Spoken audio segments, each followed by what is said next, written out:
Here's something nobody really prepares you to think about. One day, a very long time ago, about 300,000 years ago, give or take, a person died. Maybe it was old age, maybe it was an injury, maybe a predator. We don't know. But here's what we do know. The people around them didn't just walk away.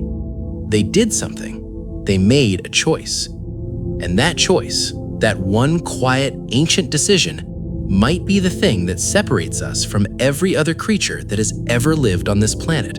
So today, we're going back, way back, to figure out what early humans actually did when someone they loved stopped breathing.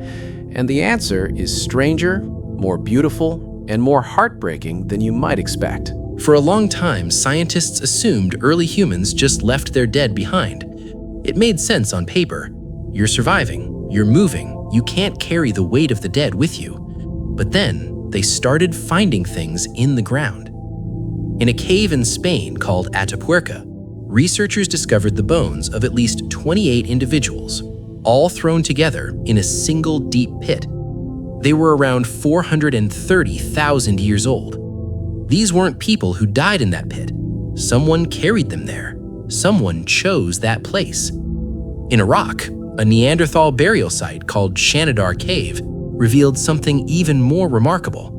The body had been laid out in a specific position, curled on its side like someone sleeping, and around the bones, traces of pollen, flowers. Someone had placed flowers on the grave of a Neanderthal 65,000 years ago. These weren't modern humans. These were our ancient cousins, and they were already grieving. So today, we're going back, way back, to figure out what early humans actually did when someone they loved stopped breathing.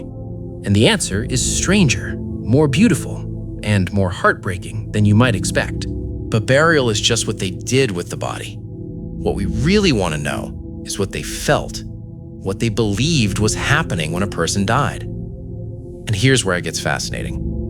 All over the world, from Africa to Europe to Asia, ancient burial sites show the same pattern. Food placed beside the body, tools, weapons, personal belongings, things that would only make sense if you believed the dead person was going somewhere, that they were going to need those things. In a 78,000-year-old site in Kenya, a young child was buried wrapped in a shroud, the oldest known use of burial cloth ever found. That child's body was prepared, cared for. Someone spent time making sure that child didn't just disappear into the dirt. These weren't religious rituals in any formal sense. There were no temples, no priests, but there was something, some deep, wordless belief that death was not simply the end, that something mattered after, that the person who was gone still deserved to be treated like a person. Now here's the detail that really got me when I first read about this. At burial sites going back over 100,000 years, researchers keep finding one thing over and over again: a red mineral powder called ochre spread across the bones of the dead. And nobody is completely sure why. Red is the color of blood. Some think it was meant to symbolize life, to give the body back some kind of vitality for whatever came next. Others believe it was a form of protection, or marking, or simply that it was beautiful, and beauty was the only thing they had left to give. What strikes me about this is how deliberate it is. You don't accidentally sprinkle red mineral dust on a corpse. You go and find it, you prepare it, you kneel down beside someone who is already gone, and you paint them, carefully, like it matters. Because to them, it did matter.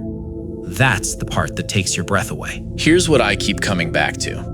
We spend a lot of time thinking about what made early humans different from animals. Was it tools, language, fire?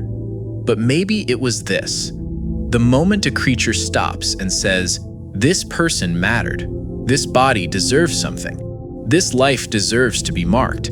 That's the moment something changes. That's the line between surviving and being human. Every culture in human history, no matter how separated by ocean or mountain or thousands of years, has had rituals for the dead. Not because someone told them to, not because a book said so, but because, it turns out, the need to grieve, The need to say goodbye in some meaningful way is not learned. It's built into us. It always has been. And 300,000 years later, when you go to a funeral and you bring flowers, you are doing exactly what they did. You're doing the most ancient human thing there is. There's a lot more to this story. Different cultures, wildly different rituals, some that will genuinely shock you. We'll get into those in a future video. But for now, if this made you think about someone or something, drop it in the comments. I read them more than you'd expect. And next time, we're covering something that sounds like a simple question, but has one of the most surprising answers in all of human prehistory. What did ancient humans actually eat every single day? The answer is going to change how you think about every meal you've ever had.